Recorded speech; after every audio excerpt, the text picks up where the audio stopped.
si rien ne change? Il faudrait 33 ans pour atteindre la parité dans les instances de décision. Il est temps d'aller plus vite. Accélérons le mouvement. Assises de la parité, le 28 juin 2022. Inscrivez-vous sur assise-parité.com.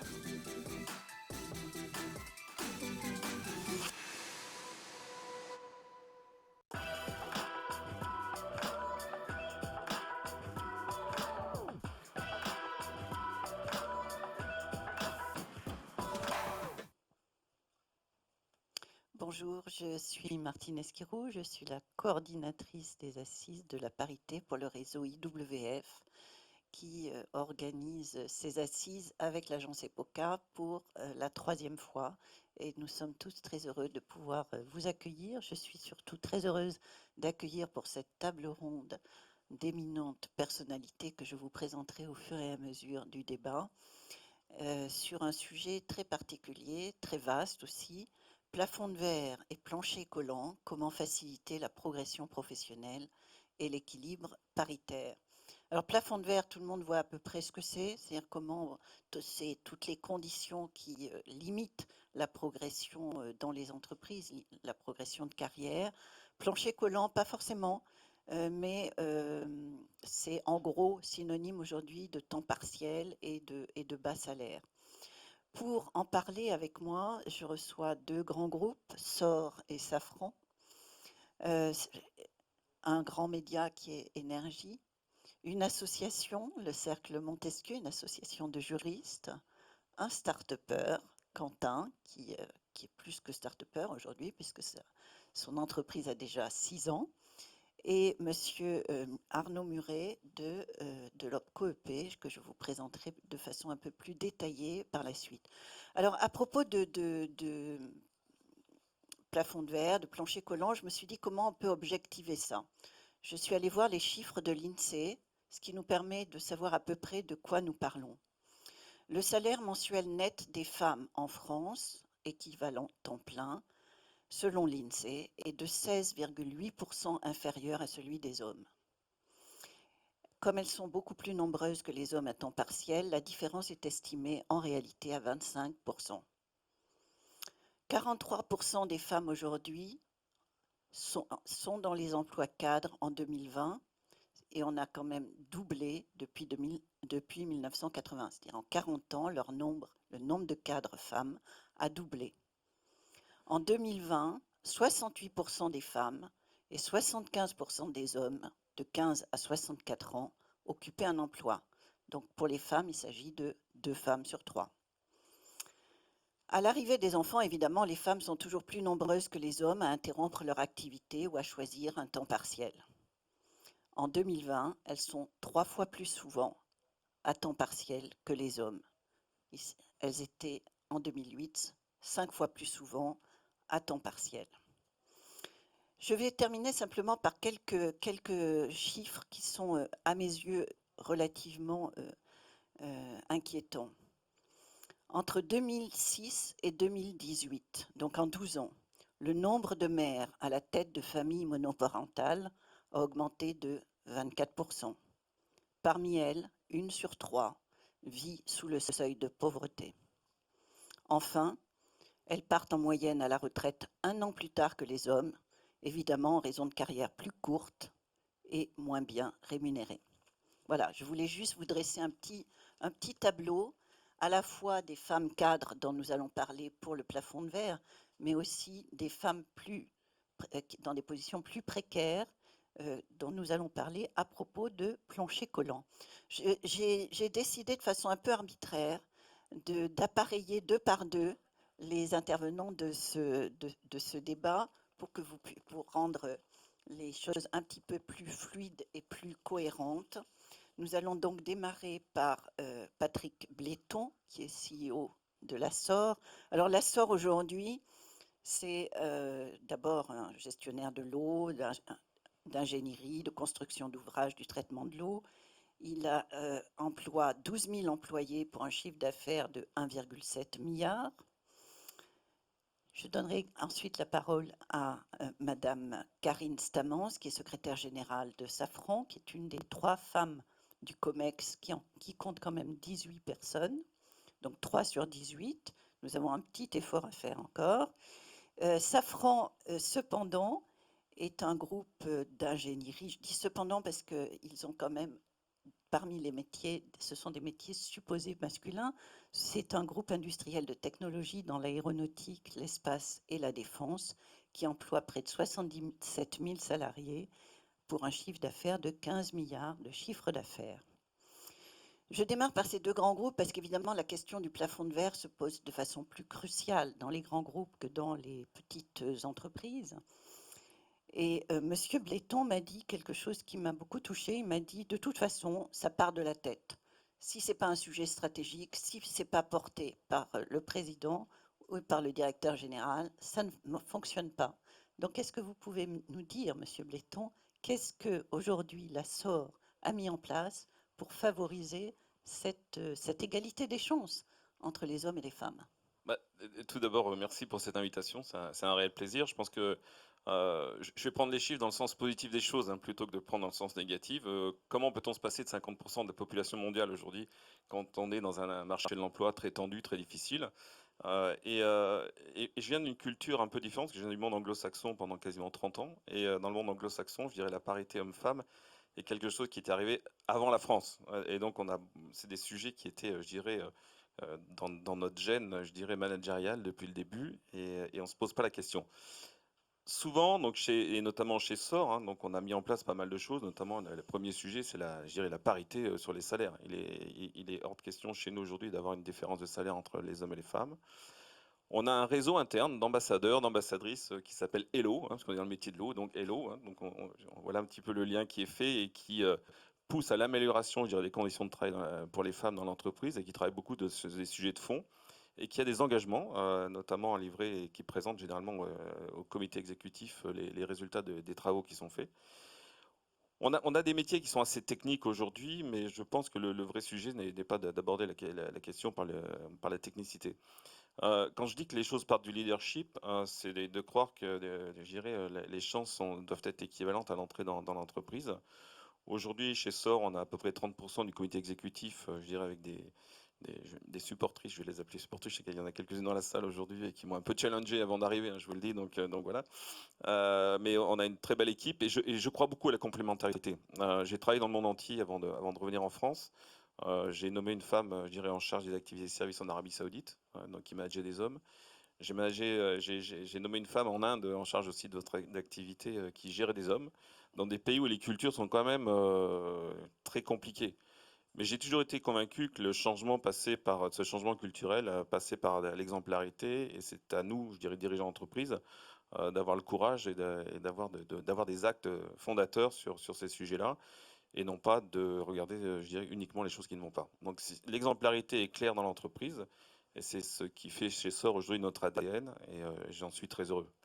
Après, on parle de diversité aussi. Je pense que la diversité géographique est nécessaire, la diversité culturelle, et pas uniquement, je dirais, la parité homme-femme. Je pense qu'il y a beaucoup d'autres sujets qui nous aident à améliorer la qualité de nos entreprises. Et notamment, je crois qu'il y a des statistiques qui montrent que des entreprises avec une meilleure parité homme-femme ont de meilleurs résultats que lorsqu'elles ne sont gérées que par des hommes. Donc déjà, en tant que patron de boîte, la décision est assez rapide à prendre. Merci infiniment. Je crois, Madame Stamans, que vous êtes tout à fait convaincue, évidemment, que la performance économique passe par une meilleure parité. Mais vous me disiez que dans le groupe Safran, la prise de conscience qui existe, évidemment, est cependant assez récente, et que vous avez mis en place de nombreux programmes de mentoring, d'accompagnement de carrière. Est-ce que vous pourriez nous en dire un mot et nous donner un peu un aperçu du paysage de la parité au sein de Safran? Oui, tout à fait, Martine. Merci beaucoup pour ces questions. Alors, vous m'avez présenté en disant une des 3 femmes membres du comité exécutif de Safran sur 18 personnes. Ça peut paraître peu. Pour autant, ça ne démontre pas un manque d'implication sur le sujet. La parité, c'est quelque chose, enfin, le groupe Safran est pleinement convaincu, et la direction générale est pleinement convaincue que c'est un enjeu majeur pour le groupe. Notre souci chez Safran, c'est que nous sommes sur un groupe de haute technologie, avec un vivier d'ingénieurs, enfin des recrutements principalement au niveau des ingénieurs. 41% de notre population est ingénieur et cadre. Et une difficulté de facto qui est que, sortis des grandes écoles, on n'a que 25% de femmes, de jeunes filles qui ont choisi cette filière-là, et donc un vivier de recrutement qui est finalement enfin, insuffisant, clairement, pour que après, dans l'entreprise, on a un vivier suffisant pour faire évoluer les femmes. Alors pour autant, on mène des actions, mène des actions tant vers l'extérieur qu'en interne. Tout d'abord, en extérieur, nous faisons partie d'un réseau, l'association Elle Bouge, et nous avons des marraines au sein de notre groupe, plus de 330 marraines, qui vont dans les écoles, dans les collèges, dans les lycées, pour expliquer que les métiers de l'industrie et de la haute technologie sont accessibles à toutes et à tous. On fait aussi venir des jeunes étudiantes au sein de nos ateliers et de nos usines pour leur montrer que finalement l'usine d'aujourd'hui, c'est pas porter des kilos et des kilos, mais qu'on est maintenant sur des métiers totalement accessibles. Et une fois qu'on est en interne, avec nos collaboratrices, nous veillons à les accompagner tout au long de leur carrière. Alors moi, il y a une formation que je trouve particulièrement intéressante et que j'affectionne particulièrement, c'est Talent Boost. C'est un programme qui est assez récent, qui est réservé exclusivement aux femmes, mais il n'y a pas de question d'âge. On a une version junior et une version plus senior. Et l'intérêt de cette formation, c'est de permettre de lever des verrous. On voit que souvent les femmes, elles ont des parcours qui peuvent être freinés, qui peuvent être pas aussi linéaires que celui des hommes, que ceux des hommes. Et parfois, elles se mettent des barrières. Est-ce que j'ai le droit de postuler à tel poste? Est-ce que j'ai le droit de négocier mon salaire? Est-ce que si je prends des responsabilités, j'arriverai à gérer vie personnelle et vie professionnelle? Donc, toutes ces questions-là, dans le cadre de cette formation, elles peuvent les poser à des managers, à des membres du COMEX qui sont accessibles et qui vont leur répondre avec honnêteté, en fait. Et ça va permettre de lever un certain nombre de verrous et les aider à évoluer, à continuer d'évoluer dans le groupe. Ensuite, on a du mentoring et du sponsoring, bien évidemment. Et ça, c'est un levier extrêmement puissant. Merci infiniment. Alors c'est vrai que cette question du sourcing, si je puis dire, des recrutements dans les groupes d'ingénieurs et dans les groupes techniques est une question tout à fait récurrente. J'ai envie de vous poser la question aussi, Monsieur Bléton.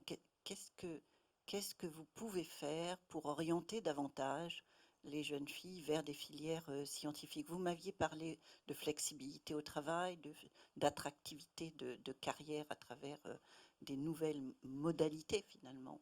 Mais est-ce que ça suffit? Est-ce que vous aussi, comme Safran, vous êtes impliqué auprès des écoles d'ingénieurs? Oui, je crois qu'on essaie tous d'aller voir les écoles et de démarcher, je dirais, entre guillemets, pour trouver les talents de demain. Je pense qu'il y a un avant-Covid et un après-Covid sur ces sujets-là. Je reste convaincu que l'après-Covid nous a amené énormément de flexibilité dans le travail. Aujourd'hui, on doit sortir, et on le voit à travers les jeunes générations qui rentrent dans l'entreprise, on doit sortir du carcan à 8h, 17h, avec des obligations. Et tout à l'heure, j'écoutais je crois que c'était la secrétaire générale des LR. On voit clairement qu'aujourd'hui, on doit avoir cette flexibilité horaire pour permettre aux femmes à la fois de s'épanouir dans l'entreprise et de gérer leur vie privée, leur vie familiale. Si on reste sur des carcans un petit peu trop compliqués et un peu trop stricts, on n'y arrivera pas. Je donne un exemple qui n'est pas forcément lié à ça, mais qui est un exemple où on se met un petit peu, je dirais, dans la position des entrants. Chez SOR, on a décidé de supprimer la période d'essai pour pouvoir permettre aux jeunes de rentrer dans l'entreprise et de pouvoir aller voir leur banquier ou je dirais ou trouver un appartement avec un contrat à durée indéterminée, parce qu'on a trouvé ce levier-là pour attirer des talents d'entreprise. Et je pense que l'on doit faire la même chose au niveau de la parité. Qu'est-ce qui bloque aujourd'hui pour une femme de pouvoir évoluer, de pouvoir grandir dans l'entreprise, et on doit sortir un petit peu je dirais, de cette culture parfois qui nous coince un petit peu dans notre gestion au quotidien, quoi. Merci beaucoup. Madame Stomans, qu'est-ce que vous diriez à une jeune fille qui voudrait éventuellement se tourner vers l'aéronautique, l'aérospatiale, la défense, pour l'attirer dans votre groupe? Alors déjà, c'est des métiers qui sont absolument passionnants. Enfin, c'est des métiers de haute technologie. Moi, quand je suis rentrée dans le groupe Safran, je ne connaissais pas, enfin à l'époque c'était la SNECMA, je ne connaissais pas spécialement l'aéronautique, mais je n'ai plus jamais pris un avion de la même façon.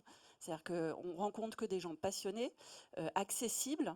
Et donc, moi, une jeune fille qui aujourd'hui me dit « je veux rentrer chez Safran », je lui dis « vas-y ». Et surtout, ne pas se mettre de barrière. C'est vraiment dommage de voir que aujourd'hui, on a eu la réforme du bac avec la suppression des maths obligatoires dans le tronc commun. C'est désastreux parce que maintenant, les jeunes filles fin de seconde se disent ah, maths spécialisées en première. Je ne vais pas prendre maths parce que c'est pour des spécialistes, c'est pour les garçons, c'est des filières de garçons et derrière, ça amène dans les écoles d'ingénieurs au même problème. Donc, les jeunes filles, je leur dis mais enlevez ces barrières, oubliez tout ça, faites ce que vous avez envie de faire, rêvez grand, pensez grand. Et donc, du coup, Safran est tout à fait le bon candidat pour rêver grand et faire grand. Merci infiniment. Mariam Salehi, bonjour. Merci d'avoir accepté de venir dialoguer avec nous et avec de grands groupes. Vous êtes directrice générale déléguée du groupe Énergie, qui aujourd'hui est dans 17 pays, qui compte 4 grandes marques de radio, 2 de télévision.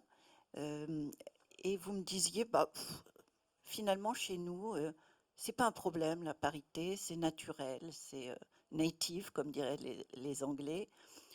En revanche, la question de la représentativité des femmes, des expertes sur les antennes, peut-être encore se poser. D'abord, merci beaucoup pour votre invitation. Quand j'ai dit que c'est vrai que ces sujets étaient naturels chez nous, et c'est pour rebondir pour vos premiers propos où vous avez dit que finalement l'exemple venait d'en haut et de la tête. Et c'est vrai qu'au sein du groupe Énergie, l'impulsion a toujours été donnée par le président fondateur du groupe, qui est Jean-Paul Baudecroux, pour qui le sujet du sexe, des origines, etc., n'en est pas un.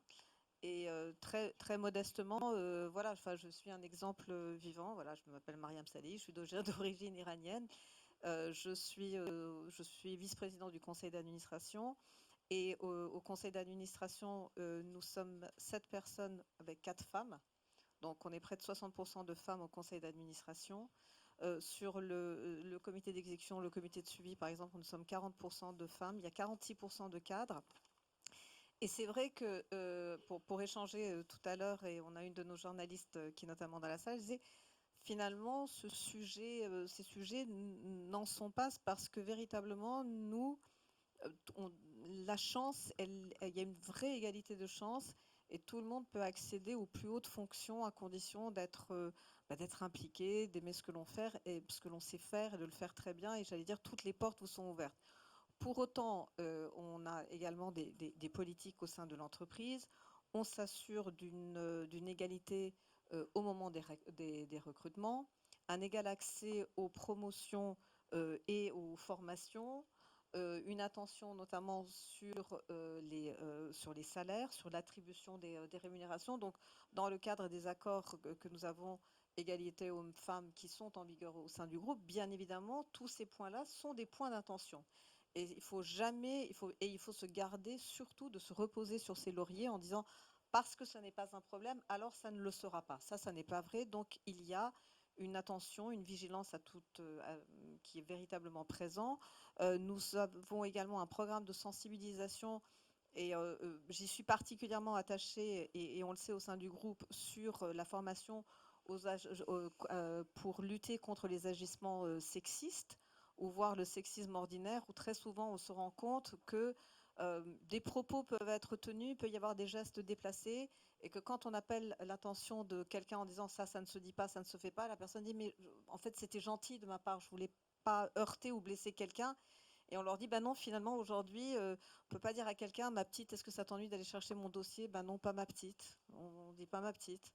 Ou en disant, c'était génial, ma jolie, ce que tu as fait. Non, c'est très bien un tel ou une telle ce que tu as fait, mais pas ma jolie. Et donc, véritablement, une vraie sensibilisation là-dessus. Alors, c'est vrai que nous, notamment sur les antennes de télévision, puisque c'est là où il y a une vraie visibilité, et notamment, nous avons la chance d'avoir Chérie 25, qui est la seule chaîne conventionnée destinée véritablement aux femmes, et où on a un taux d'expertes, si je ne m'abuse, la dernière fois, de 99%. Donc c'est vrai qu'on a une marge de progression. Donc on a 99% d'expertes femmes qui interviennent. Mais moi j'ai toujours aussi une conviction personnelle là-dessus, c'est que voilà, j'arrive, je vous dis 99%, c'est très bien, mais c'est pas tant un sujet de quantité que comment est-ce qu'on donne la parole aux femmes.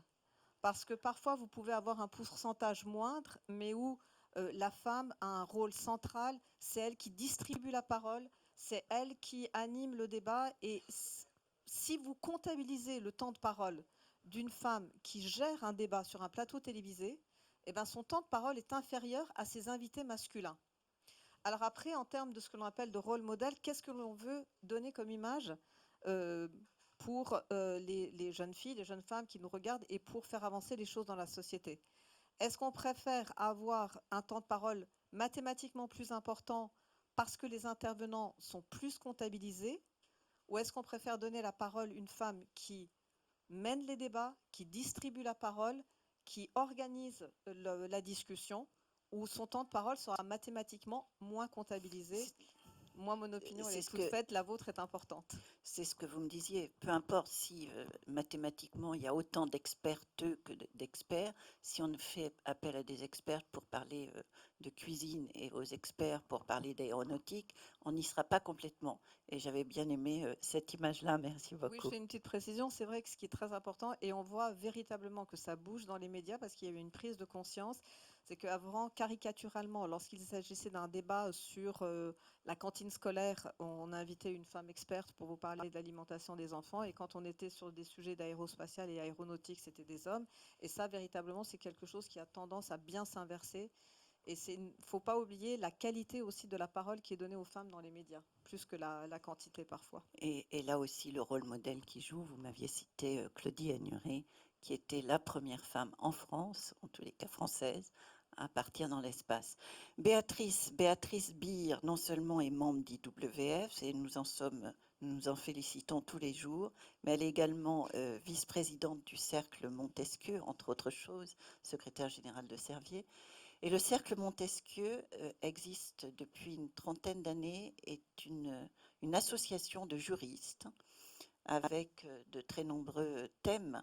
Et parmi ces thèmes, la question de savoir pourquoi les femmes juristes dans le métier juridique ont plus de mal à accéder au pouvoir, notamment dans les cabinets d'avocats.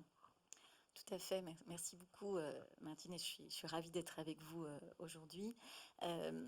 Donc le Cercle Montesquieu, tu l'as rappelé, donc est une association qui réunit 450 directeurs, directrices juridiques, secrétaires généraux d'entreprises, de grandes et plus petites entreprises. Il a été précurseur un peu dans cette réflexion autour de la parité dans les métiers du droit. Notamment, depuis une dizaine d'années, il a une commission qui est particulièrement dédiée à ce thème, la commission DJ au féminin, comme directeur juridique au féminin. Et je trouve que c'est intéressant pour notre débat aujourd'hui de se pencher sur les milieux du droit. Pourquoi? Parce que c'est des filières qui sont pour le coup très féminisées. Donc par rapport à ce qu'on disait tout à l'heure, la haute technologie, la difficulté à trouver des talents féminins, j'ai envie de dire, c'est pas du tout le cas dans le milieu juridique, puisqu'aujourd'hui sortent de l'université à peu près 70% des licenciés en droit sont des femmes. Quand vous regardez par exemple les promotions de l'école de la magistrature, vous avez près de 80% de femmes. C'est d'ailleurs assez étonnant comme revirement si on pense que jusqu'à 1946, les femmes ne pouvaient pas devenir magistrates. Et si vous regardez dans les gens qui embrassent la profession d'avocat, 50% sont à peu près des hommes et 50% de femmes. Pour autant, le Cercle Montesquieu a lancé il y a quelques années un classement qui est repris maintenant chaque année, qui est un classement des cabinets d'avocats au regard de la parité. Et le travail que nous avons fait, c'est que nous avons regardé les 100 plus gros cabinets d'affaires parisiens. Et ce qu'on a découvert, c'est qu'on retrouve cette proportion, voire un peu plus élevée, de femmes collaboratrices de ces cabinets, puisqu'on a 60 à 70% de femmes qui travaillent dans ces cabinets. Et quand on regarde la proportion des associés, eh bien soudain, il n'y a plus que 20 à 30% de femmes associées de ces très gros cabinets d'affaires. Et je recoupe cette information avec celle du barreau de Paris, qui en 2019 a fait état du fait que les femmes avocates au sein du barreau de Paris gagnaient 50% de moins que leurs confrères masculins. 50%, tu es sûre? Oui, c'est ce que j'ai lu. Donc vous vous retrouvez finalement dans une situation où vous avez de nombreuses femmes, et pour autant, c'est là où on se confronte au plafond de verre. On voit que quand il s'agit de pouvoir et de rémunération élevée, eh bien, les femmes ne sont pas présentes. Et je pense que par rapport à ce qu'on se dit là, je pense que ça interroge. Il y a des moyens de changer ça, selon toi? Bah, écoute, on espère. On est là pour ça aujourd'hui. Alors nous, on travaille bien sûr dans notre commission autour de cette thématique. Je pense qu'avec les années, ce dont je suis convaincue, c'est que le plus important sans doute est une prise de conscience. Prise de conscience, bien sûr, comme on le fait aujourd'hui, des patrons, des entreprises, mais aussi une prise de conscience des femmes qui intériorisent pendant leur jeunesse, leur scolarité, un certain nombre de facteurs limitants. Et je pense qu'en travaillant sur les rôles modèles, en travaillant sur ces facteurs, en prenant conscience finalement d'être une femme dans un milieu d'hommes, eh bien, je pense que ça permet aussi de donner aux femmes l'impulsion dont elles ont besoin pour briser ce plafond de verre. Et c'est un petit peu aussi tout le travail d'International Women Forum. Je pense que effectivement toutes les associations de femmes sont très utiles, parce qu'effectivement on y trouve à la fois des rôles modèles, on y trouve des conseils, on y trouve une solidarité qui font que les femmes peut-être trouvent l'audace et osent finalement accomplir leurs désirs. On ne dit pas que toutes les femmes veulent devenir associées de cabinets d'avocats, mais on s'étonne juste qu'il y en ait finalement qui sont dans ces cabinets, qui travaillent et qui Ne sont finalement pas reconnus à la en hauteur tout de... cas n'ont pas la rémunération et le positionnement qu'elles mériteraient. Merci Béatrice. Arnaud Muret, je ne sais pas comment vous présenter parce que vous êtes désormais un vieux routier des assises, si je puis dire. Nous débattions l'année dernière ensemble ici et merci d'être venu à nouveau. Vous êtes le directeur général de l'OPCO EP. Alors la plupart des gens connaissent l'OPCO EP, mais pas forcément. OPCO, c'est opérateur de compétences. Il y en a 11 en France qui recueillent les 1% de formation. Vous accompagnez, vous êtes l'interlocuteur privilégié des entreprises de proximité pour toutes les questions de formation, d'apprentissage.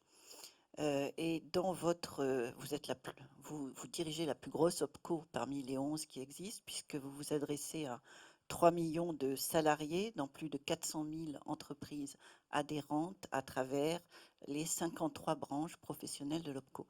Donc c'est dire la quantité prodigieuse de gens que vous pouvez accompagner dans les formations, dans l'apprentissage, et se pose vraiment, je pense, particulièrement dans les entreprises de proximité, où on peut imaginer qu'il y a plus de contrats précaires, plus de temps partiel, et donc plus de femmes dans ces conditions-là.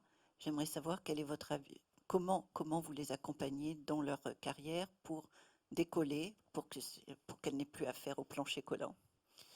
Eh ben, d'abord, merci beaucoup pour cette invitation. Effectivement, vieux routier, bon, je ne le ressens pas comme ça. Mais votre question, elle est très juste. Déjà, les entreprises de proximité, ce qu'on appelle la proximité, c'est les métiers de l'artisanat, des professions libérales. Nous avons ce qu'on appelle les assistantes maternelles, les particuliers employeurs. C'est ce qui fait que il y ait autant de salariés couverts par l'OPCO EP. Ce sont des métiers très féminins, mais tous ne sont pas dans la précarité en réalité. Mais ce que nous avons observé, il faut faire un petit flashback sur ce que nous venons de vivre ces 2 dernières années avec la crise sanitaire. C'est que pendant la crise sanitaire, les femmes ont été plus mobilisées à la maison que dans l'entreprise. C'est-à-dire que ce que nous avons observé, c'est que dans les périodes de confinement, c'était d'abord les femmes qui s'occupaient des enfants, les hommes étaient plus disponibles. Et donc, il y a eu un effet de corollaire au moment de on va dire, de la sortie de crise pour que les femmes reviennent plus au travail. Donc, il y a un mouvement qui était assez intéressant, c'est-à-dire que l'OPCO EP est très sensible, et quand je dis l'OPCO EP, c'est l'ensemble des collaborateurs. On a une vraie vigilance sur les relations hommes-femmes, et donc, et on a tous constaté de près ou de loin ce phénomène pendant la crise sanitaire. Vous rejoignez donc Monsieur Bléton qui dit qu'il y a un avant et un après Covid. Complètement. On devrait être plus flexible au travail et plus attentif à la vie perso et à la vie pro, c'est ça? Complètement. Je partageais le diagnostic à 100%, et je pense que c'est un phénomène sociétal qui s'est inscrit à ce moment-là. Et donc cette bascule, d'ailleurs... Mais avantages ou désavantages? Pour l'instant, il semble qu'il y ait beaucoup d'avantages. Maintenant, il faudra voir dans la durée comment les relations sociales se réalisent dans les faits. Dans nos sociétés, si je prends par exemple l'OPCO EP en tant qu'entreprise et non acteur de la formation, j'ai une population à plus de 77% de femmes, mais au-delà de ça, on est des populations vieillissantes avec beaucoup de départs en retraite. Et ce qui s'est passé ces dernières années avec la Covid nous pose beaucoup de questions. Comment on va intégrer, donc on a parlé de la jeunesse tout à l'heure, comment on va intégrer les jeunes dans l'entreprise aux nouveaux métiers, comment on va les socialiser, parce qu'il y a beaucoup de pratiques en réalité qui ne reposent pas sur que des procédures ou avec un tuto on peut apprendre. Il y a beaucoup de choses qui se transmettent par le contact humain. Donc il va falloir qu'on apprenne à travailler avec ces nouvelles façons de faire, mais aussi comment on va transmettre ces savoirs dans l'entreprise pour continuer à faire nos métiers. Très bien. Merci, merci infiniment. Alors, je voudrais passer la parole et avoir le point de vue d'un jeune start-upper qui est spécialisé dans le recrutement en plus. Donc, c'est quasiment du vice. Quentin Guelli a créé Anjaro en 2016, me semble-t-il. 2015, oui. 2015, pardon. C'est une plateforme digitale de staffing qui permet aux organisations de trouver en urgence du personnel disponible en cas de variation d'activité, d'absentéisme, de turnover. Alors c'est vrai dans la santé, c'est vrai dans l'éducation, c'est peut-être moins vrai dans les métiers d'ingénierie comme ceux de Safran et de l'Assor. Mais vous qui dirigez une entreprise aujourd'hui de 70 salariés, est-ce que vous pouvez nous donner votre point de vue à la fois en interne sur la façon dont vous vous adaptez à ce nouveau marché finalement, et en tant que prestataire de services auprès de grands organismes, qu'est-ce que la Covid a changé et est-ce que la parité y a gagné ou y a perdu? Alors, nous, on est un éditeur de logiciels, hein, c'est-à-dire qu'on ne va pas vendre de façon transactionnelle du personnel, on va aider nos clients à gérer le personnel sur des demandes de personnel urgentes, et avec une conviction, et c'est important dans la suite de la réponse, qui est à la naissance d'Anjaro très sociétale, plutôt sur un côté anti-précarité, du travail court, ce genre de choses. Donc on a une culture qui, par définition, est assez progressiste, qui est tournée vers voilà, une avancée sociétale. Et derrière, le management s'est constitué autour de ces valeurs. Et donc, pour revenir sur la question de la parité, pour moi, il a un rôle clé et peut-être plus facile que dans les grandes organisations à infuser les enjeux de parité au sein de l'organisation. Moi, je considère qu'en tant que jeune organisation, start-up pour reprendre le mot, qui a l'avantage d'avoir les médias derrière soi, parce qu'on est dans une société en plus où les start-up sont regardées, prises en exemple, bah, on a un vrai rôle. Je considère qu'en tant que dirigeant d'entreprise, on a un rôle d'être en avance sur le reste de la société, justement, sur ces questions-là. Pourquoi? Tout simplement pour influencer les autres, peut-être même pour mettre la pression aux autres, et pour derrière être suivi par le reste de la société. Un excellent exemple, c'est par exemple le Parental Act, dont je ne suis pas à l'origine, mais on a fait partie des 100 premiers signataires. Le Parental Act, vous savez, c'est cet acte qui avait été signé, cette charte où 100 entreprises innovantes s'engageaient à passer le congé paternité à 1 mois, et c'était à peu près 1 an avant que le gouvernement passe à l'action, l'Assemblée passe à l'action et vote la loi. Ben, c'est un exemple très précis justement de ce que ces jeunes sociétés, encore une fois très médiatisées, peuvent faire pour faire avancer les choses de manière beaucoup plus rapide. Donc l'exemple viendrait d'engagements sociétaux finalement qui serviraient de lobby politique. Est-ce qu'on peut parler de lobby politique? En tout cas, c'est pas comme ça que je vois les choses. Je crois juste que personnellement, en tant que dirigeant, et je crois que chaque dirigeant devrait comprendre ça, on a un rôle business fort, mais on a aussi une opportunité à l'échelle de notre organisation, et sans doute un petit peu au-delà, d'avoir un impact social positif. Et le dirigeant, vraiment, j'entends trop de dirigeants qui ont tendance à subir en disant il n'y a pas assez de femmes sur tel type de poste, c'est pour ça que mon COMEX n'est pas paritaire, qui va, entre guillemets, subir un petit peu les choses de manière un petit peu facile. Bah pour moi, peut-être qu'il ne met pas assez justement l'impulsion sur ces sujets-là. Et c'est dommage parce que ces sujets, ces impulsions, elles vont s'infuser dans les organisations autour. Je vais vous donner un exemple super précis qui est la fierté pour moi de l'année 2021 chez Anjaro. L'année dernière, on a une vague de recrutement, on a beaucoup grossi, je crois qu'on a embauché 33 personnes. Parmi ces nombreux process de recrutement, on a eu 2 femmes enceintes et on a su, pendant ces process de recrutement, que ces jeunes femmes allaient avoir un congé maternité juste en suivant leur embauche ou même peut-être juste avant leur arrivée. Et la réaction, pour être très clair, passez-moi l'expression, c'était on s'en fout. On s'en fout, on y va quand même, ça ne change rien, c'est même pire que ça, c'est qu'on ne doit pas se poser la question chez Anjaro. On ne doit pas. Et ça a été un réflexe managérial chez nous, parce que la culture, on a du bol, Elle est comme ça. Mais ce qui est assez intéressant derrière, ce que j'ai appris après, et j'ai des gens, pour les gens qui nous suivent en présentiel, qui sont assez témoins, c'est l'effet que ça a eu dans les dîners de mes salariés, l'effet que ça a eu dans les entreprises qui sont connexes à Anjaro finalement, qui nous entourent, qui sont liées d'une manière ou d'une autre à notre écosystème. Parce que quand nos salariés ont parlé de ça, ça a mis la pression sur mon équivalent dans d'autres boîtes. Et ça, c'est super intéressant. Et c'est pour ça qu'on doit être en avant et en tant que dirigeant, mettre cette impulsion à titre personnel et auprès de son management. Merci, ça me semble un très très bon exemple. J'ai envie de poser la question à nos autres intervenants. Quelle serait la mesure dont vous pourriez rêver pour accélérer le processus d'égalité femmes-hommes au sein de votre organisation ou en externe dans les cursus de formation initiale ou professionnelle? Madame Samans. Comme on l'a dit, chez Safran, c'est pas tant en interne que le problème se pose, c'est bien sur le recrutement et le vivier qui existe au départ.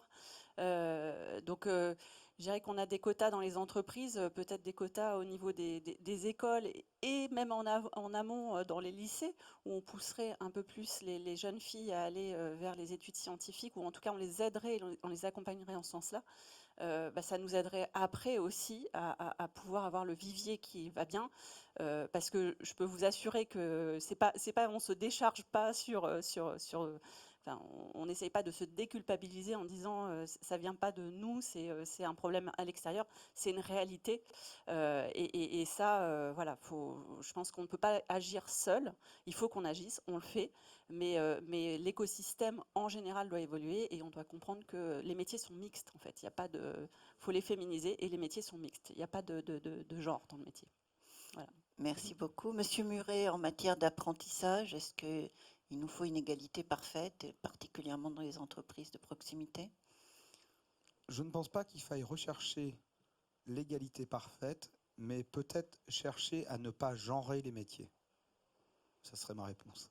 Merci beaucoup. Madame Salahi. Au sein du groupe Énergie, nous avons une filiale qui est assez importante qui s'appelle Towercast, qui est une filiale de diffusion et qui diffuse donc les médias. Et c'est une filiale qui recrute technique et qui recrute des ingénieurs. Et c'est vrai que quand on regarde le sujet de plus près au sein du groupe Énergie, c'est vrai qu'on parle souvent avec les managers de Towercast qui rencontrent les mêmes difficultés que vous.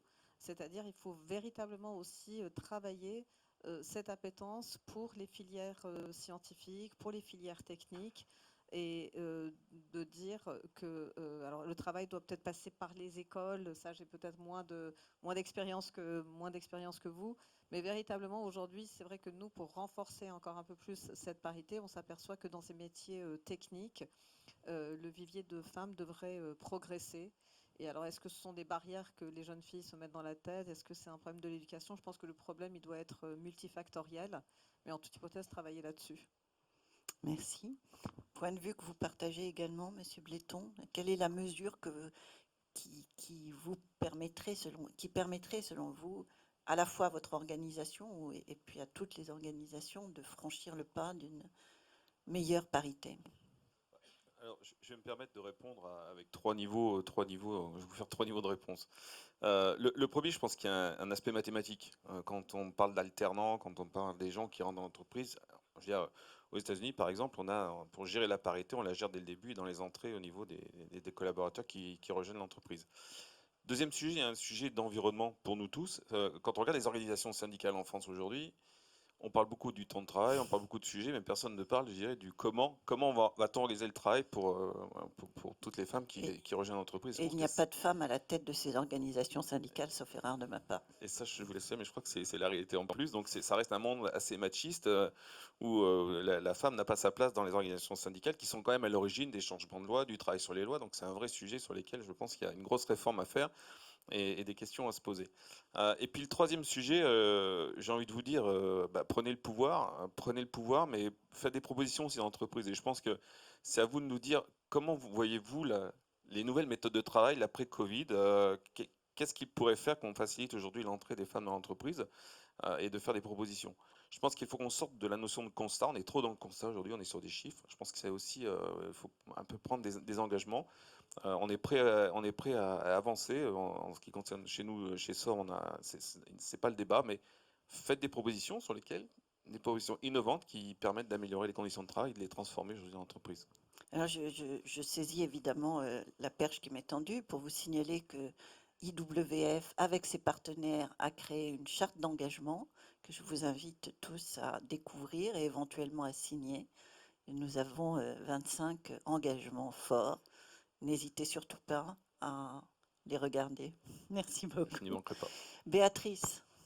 Oui, bah, je pense qu'on a beaucoup légiféré ces dernières années hein, en termes de quotas, les conseils d'administration, les COMEX.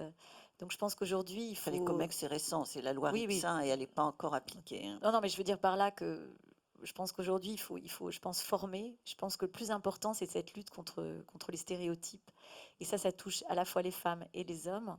Et l'idée est de pouvoir vraiment libérer le potentiel de chacun, au-delà, effectivement, d'assigner telle fonction, tel métier, tel comportement. Et je pense que ça va depuis la plus petite enfance, hein, et déjà former peut-être le corps enseignant. Parce que moi, j'ai encore eu, quand mes enfants étaient petits, la maîtresse qui demandait merci d'amener un cadeau de Noël pour les filles et pour les garçons, les garçons. Et quand j'ai croisé en lui demandant mais c'est quoi un cadeau de Noël pour une fille, elle était toute embarrassée. Mais plutôt que de dire ça aux enfants qui doivent déjà commencer à réfléchir et à s'assigner des goûts en termes de jouets, j'ai trouvé que c'était un problème vraiment de prise de conscience, là encore, et de stéréotypes. Mais je laisse la parole. Quentin, une question piège pour terminer, parce que vous représentez les startups finalement ici. Pourquoi sont-elles moins nombreuses parmi les créations de startups? Pourquoi les femmes sont moins nombreuses? Et surtout, pourquoi elles ont moins facilement accès aux levées de fonds que les hommes? Est-ce que vous avez une explication? Est-ce que vous avez une suggestion? Alors, Je rappelle juste qu'elles sont entre 2 à 3% à lever des fonds en France. exactement, sur le montant des levées de fonds, c'est une catastrophe. Et je rejoins d'ailleurs votre point de vue, parce que je pense que c'est surtout un sujet de formation. D'ailleurs, quand je parlais des engagements, c'était vraiment ceux des patrons de PME comme moi, parce que typiquement, je ne suis pas très différent de vous, vu que chez les ingénieurs, nous, chez les développeurs, on a exactement le même problème que vous, finalement, sur la parité. Alors, pour revenir sur votre question, je reviens vraiment là, et je parle de mon industrie, celle, on va dire, des entreprises innovantes, sur une notion qui m'est chère, qui est celle de la génération de transition. C'est-à-dire que le seul moyen qui va permettre de changer ça très vite, c'est de se responsabiliser et de considérer qu'on n'est pas en train de travailler pour la génération, pour ma génération. Si je dois être un peu fataliste, c'est quasiment trop tard. Ce qu'il faut, c'est créer une normalité paritaire pour la génération qui arrive. Qu'est-ce que ça veut dire? Ça veut dire que nos écoles, en effet, elles doivent s'assurer que dans leur cursus d'entrepreneuriat, il y ait autant de filles que de garçons. Il faut que nous, patrons de start-up, on s'assure que dans nos comités de direction, il y ait autant de femmes que d'hommes. Et pourquoi? Pour nos équipes, sans doute, pour les gens qui rentrent dans le monde du travail et qui vont regarder au-dessus en se disant est-ce que ces postes sont accessibles? Et j'irai encore plus loin. Là, moi, je vais prendre un exemple chez moi. J'ai Mandy, chez moi, qui est CFO, avec qui j'ai eu exactement cette conversation, parce que moi, je suis pour les quotas. Et je lui disais, mais en fait, si on met en place des quotas, Mandy, on le fait pas pour toi, on le fait pour tes deux gamines, parce qu'en l'occurrence, elle a deux filles. Parce que elles, toute leur vie, elles vont la passer sans doute avec une maman qui est au comité de direction d'une entreprise. Donc en fait, ce qui va se passer, c'est qu'elles, elles vont arriver à l'école, et si elles veulent rentrer dans des organisations comme la nôtre, elles sont loin d'être obligées, elles vont jamais se poser la question si ces postes sont accessibles, parce qu'ils le seront par nature. Donc si on doit bouger vite, c'est pas pour nous, c'est pour les startups qui vont se créer dans 10 ans et dans 15 ans. On est évidemment d'accord. Notre rêve à toutes et à tous ici, c'est qu'il n'y ait plus besoin des assises de la parité, parce que ça serait naturel et que ça coulerait de source. Simplement sur les startups, pour terminer là-dessus, à notre modeste niveau, chez IWF, avec EPOCA, nous avons créé un tremplin startup. Et je vous invite à voir tout à l'heure la remise des prix. Nous avons reçu 184 candidatures de créatrices de start-up, seules ou en tandem. Parfois, c'était des tandems paritaires et on est très, très heureuse de pouvoir leur donner ce coup de pouce aujourd'hui. Merci à vous tous. Merci d'avoir participé à ce débat. Et puis, rendez-vous à l'année prochaine peut-être pour savoir où est-ce que nous en sommes sur le plafond de verre et le plancher collant.